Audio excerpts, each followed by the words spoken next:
이제 하나님 말씀 받도록 하겠습니다. 오늘 받으신 하나님 말씀은요, 갈라디아서 5장 6절, 창세기 1장 26절, 27절 두 군데 말씀입니다.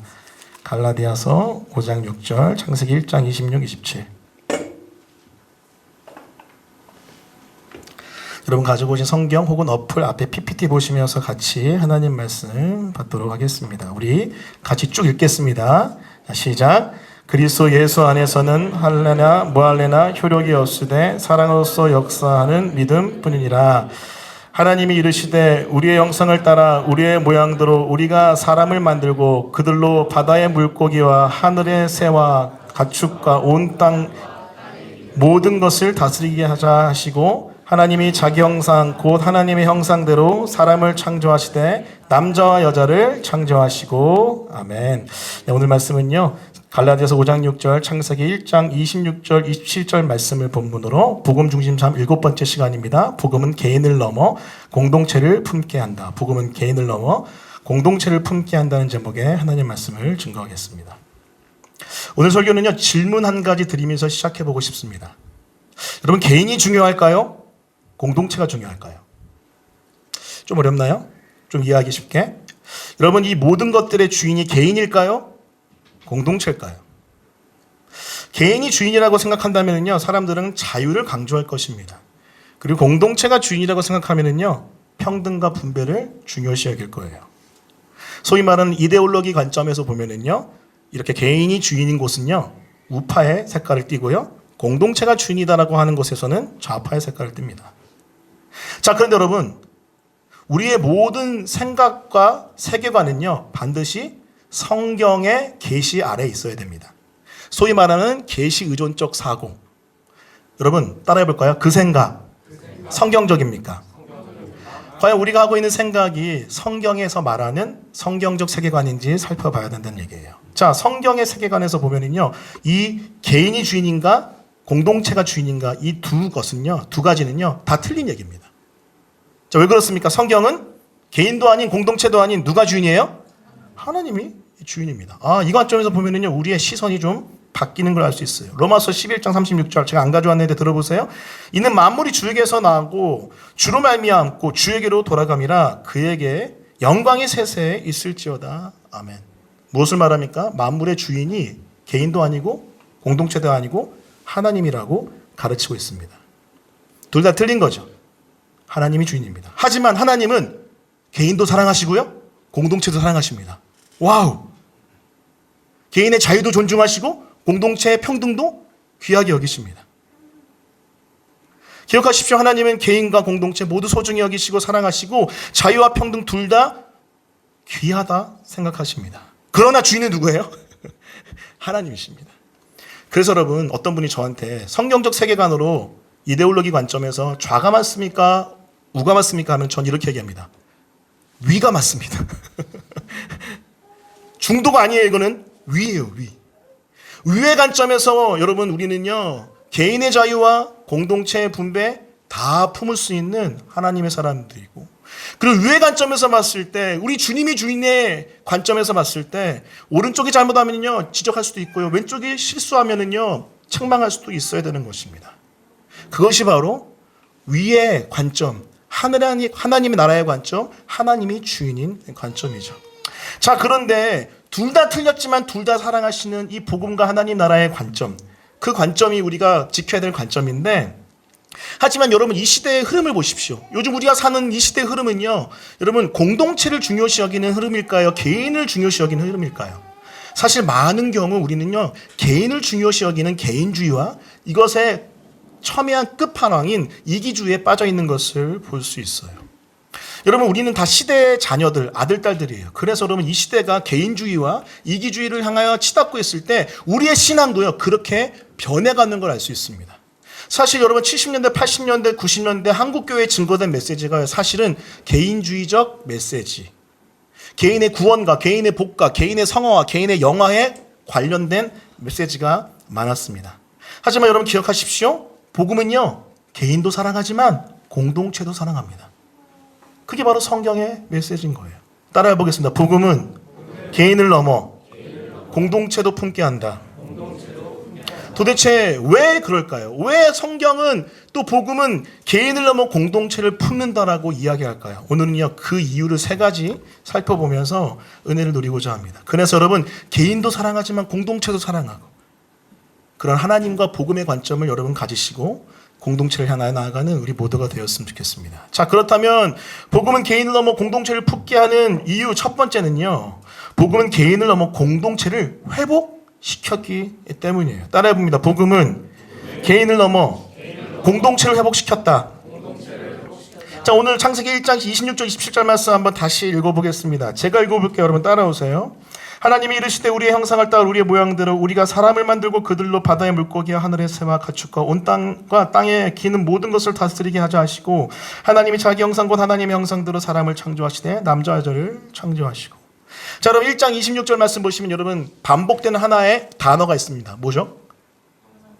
예, 형상도 중요하고요. 하나님도 중요합니다. 그런데 우리가 좀 기억해야 될 단어는 바로 우리입니다. 따라해 보세요. 우리. 여러분 여기 보시면요 하나님이 단수로 처음에 등장하시지만은요 그 단수로 등장하신 하나님이 갑자기 복수의 형태인 우리로 표현됩니다. 이것을 통해서 신학자들은요 또 목회자들은요 삼위일체 하나님 트리니티 갓에 대해서 이야기해요. 여러분 삼위일체가 무엇입니까? 여러분 잘 보세요. 삼위일체가요 여러분 모든 신앙을 꿰뚫는 overarching theology예요. 모든 신학을 꿰뚫는 신학 중의 신학입니다. 그래서 여러분 헷갈리고 혼란스러우면 삼위일체의 기준으로 보면 다 해석이 될 수 있어요. 자 보십시오. 삼위일체 하나님, 성부 하나님, 성자 하나님, 성령 하나님은요 각각이 존재하십니다. 그렇죠? 여러분 삼위일체 하나님은요 성부 하나님, 성자 하나님, 성령 하나님이 각각이 존재하세요. 자 그런데 한 분이시래요. 이해되십니까? 세 분의 하나님, 성부, 성자, 성령 하나님이 계신데 또 한 분이시래요. 이해 안 됩니다, 이건. 여러분, 삼위일체가 이해되면은요, 이거는 여러분, 이 땅의 사람이 아니죠. 삼위일체는 신비의 영역입니다. 그래서 믿음으로 받아들일 때 우리가 경험함으로, 믿음으로, 영적으로 경험함으로 깨달을 수 있는 거죠. 자, 근데 여기에 신비가 있어요. 비밀이 있어요. 뭐냐면요, 이 삼위일체 안에 각각 개인의 소중함도 들어있고요, 우리, 공동체처럼 존재하시는 공동체 소중함도 들어있는 거예요. 여러분 우리가 하나님의 형상대로 지음받았다며요. 27절 하나님의 형상. 여러분 하나님의 형상 중에 중요한 게 뭐예요? 삼위일체예요. 그래서 우리는요 각각 개인이 하나님과 1대1로 교제할 수 있는 퍼스널리티, 인격적 존재로 만들어졌고 더불어서 또 공동체적 존재로 우리로 또한 만들어진 거죠. 그게 여러분 27절 말씀 아닙니까? 하나님이 자기 형상과 하나님 형상대로 사람을 창조하시되 남자만 창조하신 게 아니라 남자와 여자 그리고 후손들을 같이 공동체로 창조하신 것이죠. 자, 그런데 여러분 죄가 들어왔습니다. 죄가 들어온 말미암아 생긴 게 뭐예요? 하나님과의 개인적인 1대1의 관계에서는요 내가 하나님이다 하면서 하나님을 버렸습니다. 자, 그런데 여러분 내가 하나님이다라는 것은요 하나님과 개인적 관계뿐만 아니라 공동체적 관계를 또 보면은요 하나님만 버린 게 아니라 뭐도 버린 거예요? 공동체도 버린 거예요. 내가 하나님이니 너는 나에게 복종하라 그렇게 가는 거죠. 자, 그래서 여러분 복음으로 말미암아 죄의 모든 것들이 사해지고 회복되는 것은요 하나님과의 개인적인 1대1 관계 회복뿐만이 아니라 모두 회복되는 거예요. 하나님의 원래 형상인 공동체의 모습도 회복이 되는 거예요. 그래서 여러분 복음은요 개인을 넘어 개인 포함해서 공동체까지 회복되는 것까지 가야 되는 겁니다. 그래서 우리가 이렇게 명명할 수 있어요. 따라해 봅니다. 복음은 개인을 넘어 공동체 회복시킨다. 여기에 바로 우리가 개인을 넘어서 공동체까지 우리의 사랑에 손을 펴야 되는 이유를 발견할 수 있는 것입니다. 여러분 그렇기 때문에 여러분 우리 혼자만이 아니라 우리 주변에 있는 사람들도 우리가 함께 회복해야 되는 게 하나님 나라의 뜻이고 복음의 정확한 의미입니다. 여러분 주변에 있는 사람 누가 있을까요? 가장 가까운 사람, 가족, 또 친지들 결코 저버리면 안 됩니다. 나는 예수 믿고 구원받았으니 할렐루야 아멘. 쟤 잘 몰라. 저 사람들 무시해. 그게 아니라 가족과 친지 넘어서 친구와 동료들 우리가 하고들 품고 함께 나갈 수 있어야 돼요. 그것이 바로 복음적 관점이죠. 우리 교회가 개척될 때 감사하게도 제가 6 식구잖아요. 개척 때부터 바로 6명부터 시작합니다. 저희 교회는. 근데 너무 감사하게도 가족이 되시는 우리 부모님 가정과 그리고 저희 여동생 가정이 함께 하겠다는 의사표시를 해줬어요. 여러분 사실은 이 쉬운 결정은 아닙니다. 여러분 생각해 보세요. 제가 최근에 제 여동생을 제자 기초 양육했거든요. 여러분 동생을 기초 양육하는 거 쉽지 않습니다. 약간 묘한 감정이 있을 수 있거든요. 근데 감사하게도 은혜가 있었어요. 자, 그런데 여러분 아무튼 그런 묘한 부분이 있을 수 있기 때문에 보통 교회가 개척될 때 가족들이 오지 않을 수 있는데 제가 그것을 웰컴하며 받아들인 이유가 있어요. 뭐냐면은 복음은 개인을 넘어 공동체를 회복시키기 때문에 사실 우리 교회 공동체 아둘람 공동체로서 이 시대에 지치고 상하고 아픈 자들이 회복되는 공동체라고 명령했고 선포했잖아요. 근데 우리 가족도 그 아둘람일 수 있다는 생각이 들면서 우리 가족 공동체 회복시키자. 그래서 함께 신앙생활하기로 했습니다. 저 같은 경우는 여러분 대학교 때 교육학과 출신인데 저희 교육학과가요 160명인데 이 160명 중에서 크리스찬이 사실 3분의 1 이상이었습니다. 근데 제가 딱 1학년 들어갔는데 이 학교가요 술판이에요. 술판. 생각보다 자매들이 이제 교육학과에 많은데 생각보다 그 적게 모이는 형제들이 기세에 눌리지 않으려고 자매가 많으니까 형제들이 적으니까 이 기세에 눌리지 않으려고 막 더 거치게 행동하는 거예요. 그래서 사실 과가 좀 엉망이었습니다.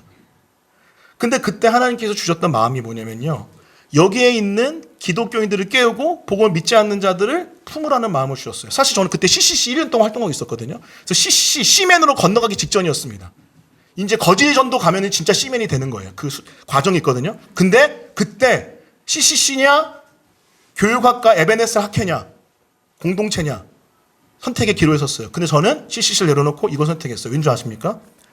가장 가까이 있는 학우들을 품는 게 회복시키는 게 하나님의 뜻이라고 확신했어요. 그래서 헌신했고 나중에 회장도 하고 간사 같은 역할도 하면서 거기 부흥이 있었습니다. 160명 중에 40명이 모였어요. 그 교회처럼 움직이는 은혜가 있었습니다. 제가 여러분 개인적인 이야기를 해서 죄송한데 왜 이런 이야기를 하겠습니까? 여러분 복음은요 개인을 넘어서 공동체까지 품고 회복시키는 능력이 있는 줄 믿습니다. 할렐루야. 그래서 여러분 복음으로 여러분 가족을 품으십시오. 친지들을 품으십시오. 그리고 복음으로 여러분 동료와 여러분의 학우들을 품으십시오. 그거 내려놓고 열방과 민족을 향해 간다? 말이 안 됩니다. 복음은 가장 가까운 공동체부터 회복시키는 하나님의 소식인 거죠. 그래서 복음은 개인을 넘어 공동체를 품게 하는 이야기입니다. 자, 두 번째입니다. 두 번째는요, 복음은 공동체 안에서 개인을 또한 변화시키기도 합니다. 따라해봅니다. 복음은 공동체 안에서 개인을 변화시킨다. 자, 말씀이 좀 많은데요. 로마서 12장 10절, 고린도후서 13장 11절, 갈라디아서 5장 13절, 에베소서 4장 32절 쭉 읽는데 반복되는 한 가지 단어를 한번 찾아보십시오. 같이 한번 읽겠습니다. 자, 시작. 서로 우애하고 존경하기를 서로 먼저 하며 마지막으로 말하노니 형제들아 기뻐하라 온전하게 되며 위로를 받으며 마음을 같이하며 평안할지어다. 또 사랑과 평강의 하나님이 너희와 함께 계시리라. 거룩하게 입맞춤으로 서로 무난하라. 형제들아 너희가 자유를 위하여 부르심을 입었으나 그러나 그 자유로 육체의 기회를 삼지 말고 오직 사랑으로 서로 종노를 하라. 서로 친절하게 하며 불쌍히 여기며 서로 용서하기를 하나님이 그리스도 안에서 너희를 용서하신 같이 하라. 아멘. 여기 보면 여러 가지 경건한 삶의 모습이 등장합니다. 사랑하고 우애하고 존경하고 그리고 위로하고 마음을 같이하고 평강과 사랑의 하나님을 붙들며 부르심, 자유를 위한 부르심을 죄 짓는 기회로 삼지 않는 것, 그리고 용서하고 용납하는 것 이야기하죠. 자, 그런데 여러분 반복되는 단어 찾으셨습니까? 뭐죠? 맞습니다. 서로. 따라해보겠습니다. 서로. 여러분 이 말씀이 지금 이야기하는 여러 경건한 삶, 소위 말하는 신학적으로 말하면요 성화되는 삶의 현장이 어디냐면요 서로라는 현장이에요. 소위 말하는 공동체라는 현장입니다. 성화의 리더십 주체는 성령님이죠. 그리고 성화의 도구는 복음의 진리입니다. 근데 성화의 현장은요 공동체래요. 여러분 공동체는요 하나님의 은혜와 변화시키는 복음의 능력을 경험하는 실험실이라고 합니다. 다시요. 공동체는 하나님의 은혜와 변화시키는 복음의 능력을 경험하는 실험실이래요. 하나님이 우리 주변인들을 통해서 우리를 형성해 가시는 거예요. 우리를 빚어 가시는 겁니다. 그게 바로 성화의 현장인 공동체의 모습이죠. 그래서 여러분 공동체 없이 개인의 변화 없습니다. 여러분 혹시 이런 책 읽어보셨습니까? 아무도 보는 이 없을 때 나는 누구인가? 아무도 보는 이 없을 때 나는 누구인가? 빌 하이베스 목사님이 쓰신 책인데 사실 루터가 했던 고백을 가지고 와서 영성 책으로 서적으로 만든 거죠. 자, 이 책은요 영성과 경건을 강조하는 책인데, 자 그런데 다른 사람이 없이 개인 혼자일 때, 홀로일 때의 경건한 삶을 강조하면서 개인적 영성을 팝업시킵니다. 자, 그런데 여러분 아무도 보는 이 없을 때 나는 누구인가도 중요하지만 여러분 시선을 좀 바꿔보세요. 이렇게 얘기해 볼 수도 있지 않습니까? 공동체 안에서 나는 누구인가? 따라해 보겠습니다. 공동체 안에서 나는 누구인가? 왜 그렇습니까? 사실 여러분 우리의 진정한 약점이 드러나는 거 공동체 아닙니까? 나 혼자 있을 때는 괜찮아요. 나 거룩한 것 같아. 좀 잘 사는 것 같아. 그런데 관계 안에 들어가면 나 악하고 악한 죄인의 개수구나. 드러나지 않아요? 자, 그래서 변화를 위해서 공동체는요 선택이 아닙니다. 필수입니다. 공동체를 떠나서는 하나님이 원하시는 변화 이룰 수 없어요. 자, 그래서 여러분 복음은 개인을 넘어 공동체를 품는 이유, 공동체 안에서 개인의 변화가 일어나기 때문이에요. 하지만 우리의 시대는 어떻습니까? 제가 여러분 20대 초반에 예수전도단 화요모임이라는 곳에 가서 예배드리는 그 즐거움이 있어서 굉장히 많이 가서 예배드렸는데, 그때 어떤 한 선교사님 오셔서 이런 말씀하시더라고요. 요즘에 세대가 이런 오류에 빠져 있다 하면서 영적 낭만주의를 얘기하더라고요. 여러분 영적 낭만주의라고 들어보셨어요? 이게 뭐냐면요, 하나님과 1대1 관계가 너무 좋아요. 너무 행복해요. 그래서 하나님과의 관계를 충분히 누리고 그 낭만을 충분히 즐기는 영적 낭만주의가 있대요. 그런데 이 영적 낭만주의에 갇히게 되면요 공동체는 온데간도 없어요. 주변 사람 돌아보지 않아요. 그냥 나와 하나님의 관계만 좋은 거예요. 그리고 이런 사람들의 특징이 뭐냐면요, 은혜가 있는 곳만 계속 따라다닙니다. 예를 들어볼게요. 특히 이 강남 지역에 많습니다. 강남 소초에. 오늘은 사랑의 교회, 내일은 온누리 교회, 그 다음 주는 뭐 분당 우리 교회, 그 다음 주는 뭐 여기 뭐 새로운 교회, 이런 식으로 돌아다니면서 하나님과 개인적인 관계 가운데 은혜를 흠뻑 누려요. 흠뻑 누리는데 주변의 공동체적 관계 맺음은 너무나도 약한 거예요. 근데 이런 사람들은 여러분 변화가 있을 것 같은데 실상 들어가 보면요 변화가 없어요. 그냥 은혜 받고 끝나요. 은혜 받고 끝나요. 사실 이게 감정적인 은혜일 가능성이 매우 높습니다. 사람을 변화시키는 은혜. 그래서 여러분 주변에 있는 사람들을 위해서 희생하는 변화까지는 가지 않는 경우가 많아요. 여러분 이런 지체들이 사실은 코로나 바이러스 팬데믹 가운데 다 무너졌어요. 다 무너져. 괜찮은 줄 알았는데 팬데믹 만나면서 여러분 하나님과 1대1 관계를 맺을 예배가 없고 장소가 없으니까 온라인 켰지만 어때요? 점점점 죽어가는 거예요. 근데 여러분 그거 아십니까? 이 팬데믹 지나면서 한국 교회가 특이한 현상이 하나 일어났는데 신앙의 양극화가 일어났대요. 뭐냐면은요, 신앙이 처음에는 잘 몰랐는데 팬데믹이 지속되면서 언택트가 지속되면서 어느 한 부류는요 훅 죽어가는 거예요. 근데 어떤 한 부류는요 계속해서 더 깊어지고 넓어지고 충만해지는 부류가 있다고 해요. 신앙의 양극화가 일어나는데 이 신앙이 충만해지는 부류의 특징이 뭐냐면요, 소그룹을 다 했다는 거예요. 아무리 언택트인 상황일지라도 온택트에서 자기의 신앙을 나눌 수 있는 소그룹이 다 있었다는 거죠. 그럼 반대로 여러분 신앙이 죽어버린 여러분 사람들은 어때요? 과거는 괜찮았다고 생각했지만 죽어버린 경우 뭐예요?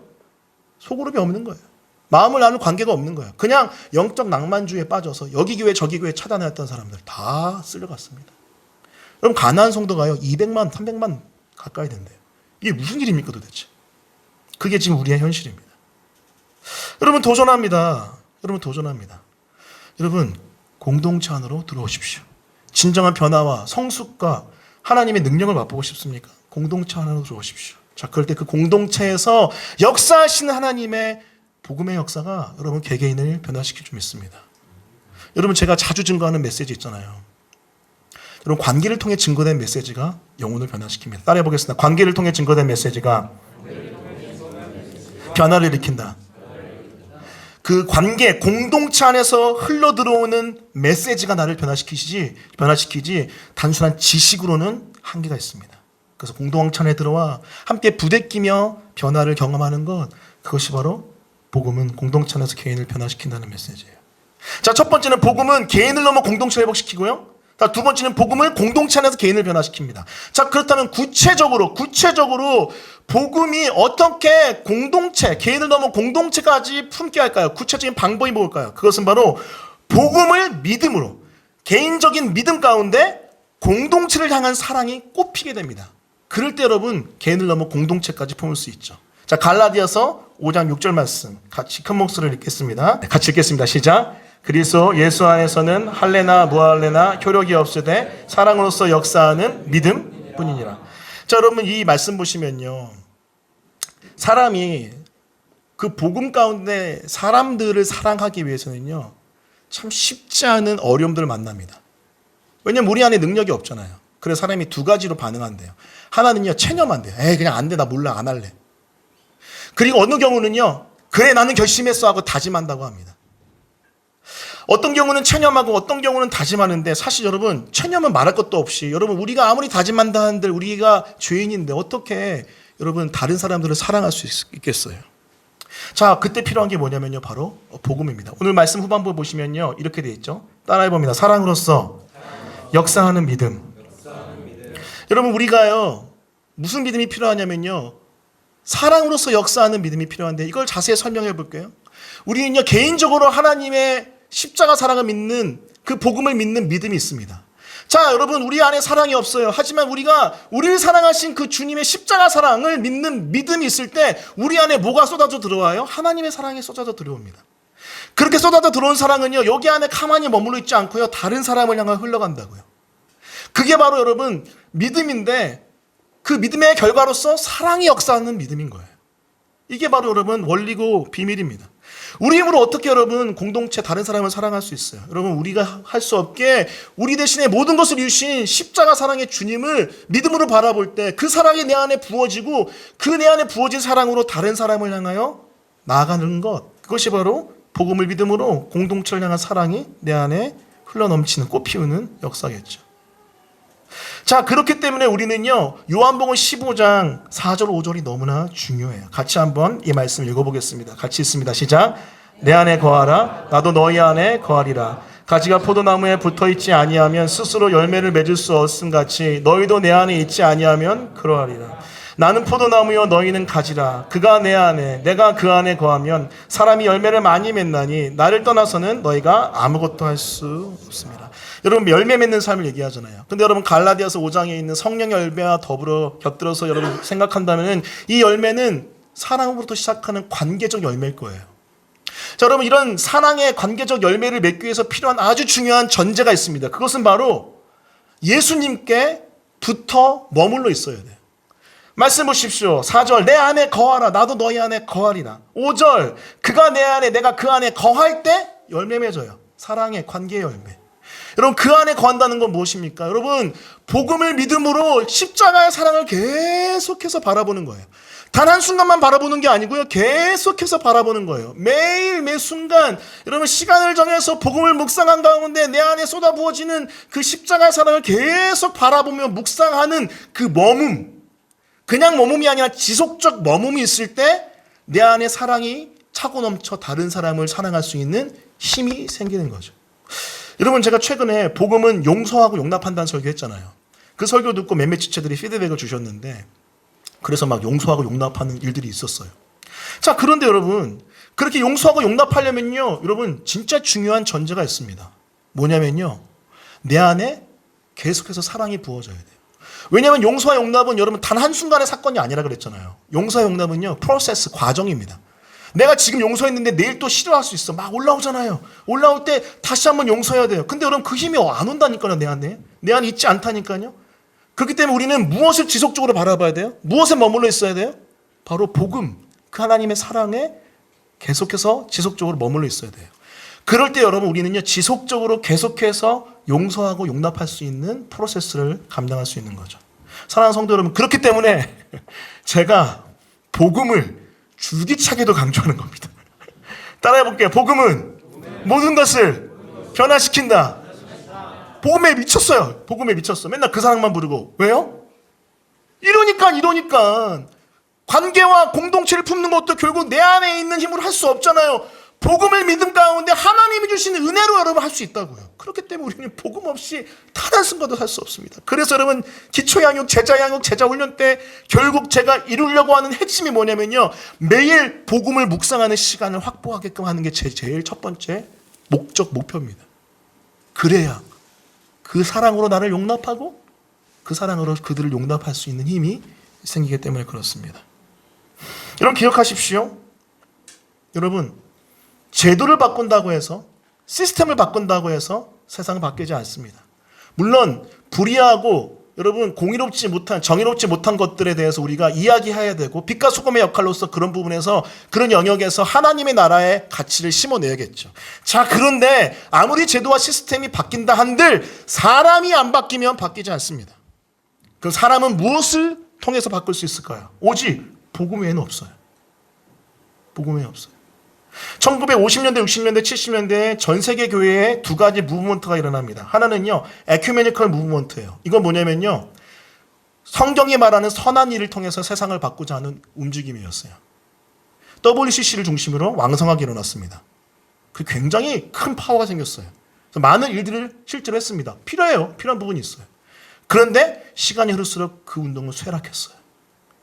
처음에는 너무나 작게 시작된 한 모임이 있었습니다. 운동이 있었어요. 그것은 바로 복음화 운동이었어요. 지금 우리가 생각하기엔 너무나 미약하지만 한 사람 한 사람을 복음으로 변화시켜 세상을 바꾸자는 무브먼트였습니다. 여러분 그 무브먼트가요, 처음엔 여러분 겨자씨같이 작았지만은 하나님의 은혜가 부어져서 한 사람 한 사람 바뀌기 시작하는데요, 그 바뀐 사람이 세상을 바꾸기 시작하더라고요. 그게 바로 지금 우리가 경험하는 전 세계 복음화의 모습입니다. 세계 선교단체들, CCC, IBF, WEC 이런 단체들이 바로 그 운동을 이끌었던 단체들이죠.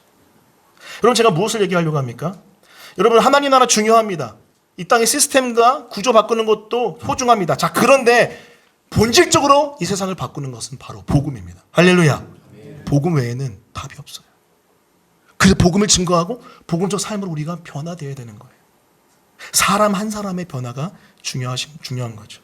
여러분 기억하십시오. 바울은요 폭동을 일으키지 않았습니다.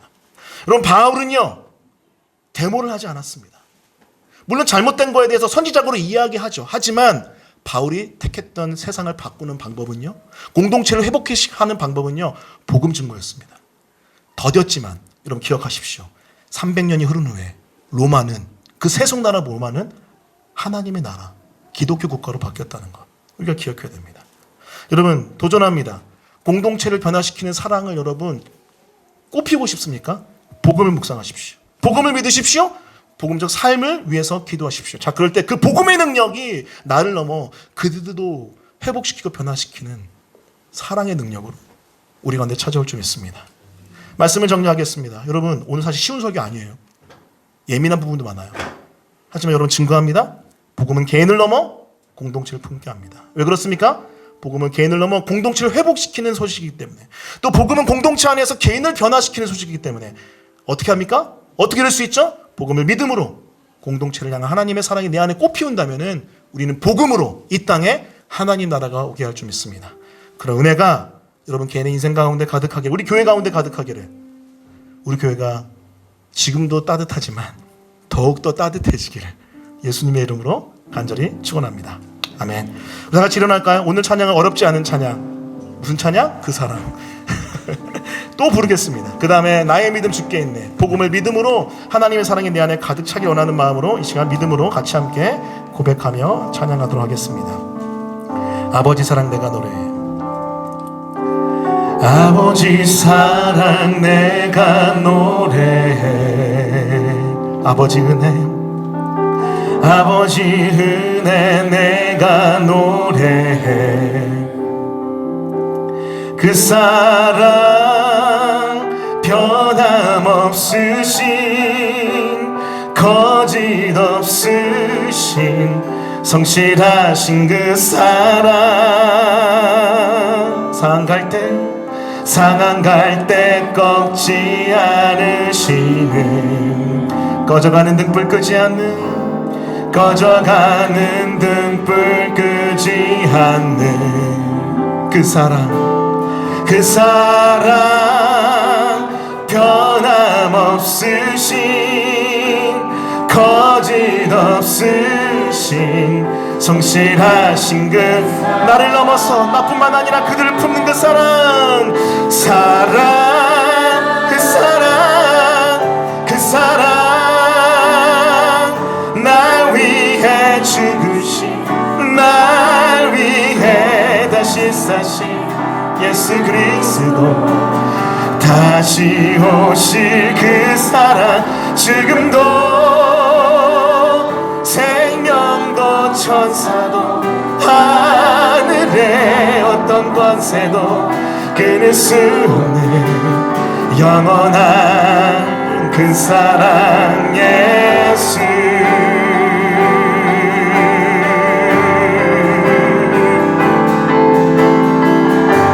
다시 한번 복음을 믿음으로 품으며 고백하십시다. 아버지 사랑 내가 노래해 아버지 사랑 내가 노래해 아버지 은혜 내가 노래해 아버지 은혜 내가 노래해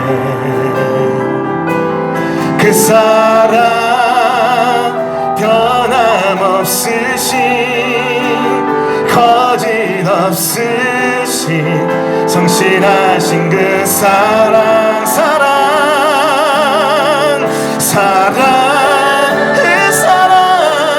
그 사랑 날 위해 죽으신 날 위해 다시 사신 예수 그리스도 다시 오실 다시 복음의 능력을 믿으며 지금도 생명도 하늘의 어떤 권세도 끊을 수 없는 영원한 그 사랑 복음의 능력을 개인과 공동체에 선포하며 그 사랑 날 위해 죽으신 날 위해 다시 사신 예수 그리스도 다시 오실 그 사랑 지금도 생명도 하늘의 어떤 권세도 끊을 수 없는 영원한 그 사랑 우리 마지막 다시 한번 그 사랑 날 위해 죽으신 날 위해 다시 우리 개인을 변화시키는 그 사랑 다시 오실 그 사랑 죽음도 생명도 하늘의 어떤 권세도 끊을 수 없는 영원한 그 사랑 예수 우리 고백하십시다. 나의 믿음 주께 있네 그 주님의 복음 안에 있습니다. 십자가 능력이 내 영광 되었네 주께서 우리를 승리케 하셨네 나의 능력 나의 소망 주께 있네 우리 소리 높여 나의 믿음 주께 있네 십자가 능력이 내 영광 되어 주께서 우리를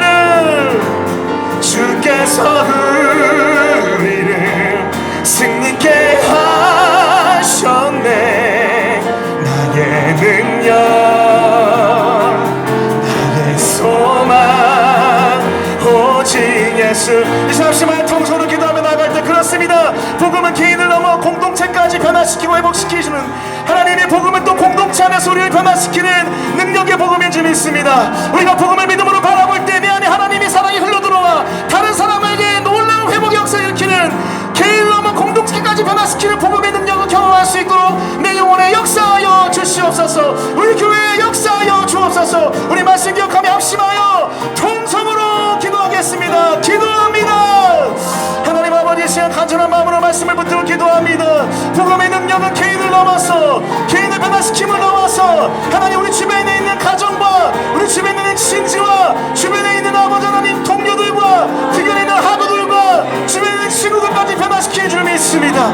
하나님 아버지 공동체에 하나님의 사랑을 아버지 기억하게 하여 주시고 하나님 삼위일체 하나님의 그 진리가 복음 안에서 어떻게 풀어지는지 기억하게 도와주시옵소서.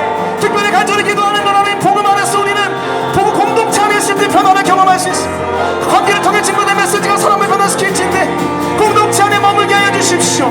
또한 아버지 복음을 묵상케 하소서. 복음을 묵상케 하소서. 복음에 친절하게 도와주시고 복음 안에 머물 수 있도록 도와주십시오. 그러므로 말미암아 능력을 경험하며 그러므로 말미암아 생명을 경험할 수 있도록 도와주십시오. 할렐루야. 주님을 신뢰합니다. 할렐루야. 주님을 의지합니다. 역사해 주시고 함께해 주십시오. 붙잡아 주시옵소서. 복음의 능력 되신 주님, 복음의 주인 되신 주님, 역사하여 주십시오. 역사하여 주십시오. 붙잡아 주십시오.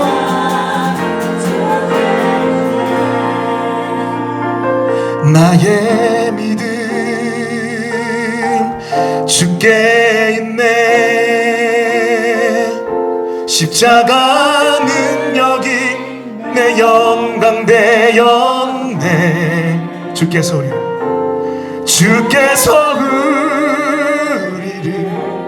승리케 하셨네. 나의 능력 나의 오직 예수 오직 예수. 이 모든 말씀 복음의 주인 되신 우리 인생의 주인 되신 예수님의 이름으로 기도합니다. 아멘. 지금 우리 구주 예수 그리스도의 은혜와 하늘아버지의 말할 수 없는 사랑과 성령님의 함께 하시는 역사가 이 자리에 나와 복음은 개인을 넘어 개인을 충분히 변화시킬 뿐더러 공동체까지 변화시킨다는, 또 공동체 안에서 복음은 개인을 새롭게 한다는 그 메시지를 듣고 복음을 계속해서 믿고 묵상하기로 기도한 모든 영혼들 머리에 지금부터 영원까지 함께 있을지어다.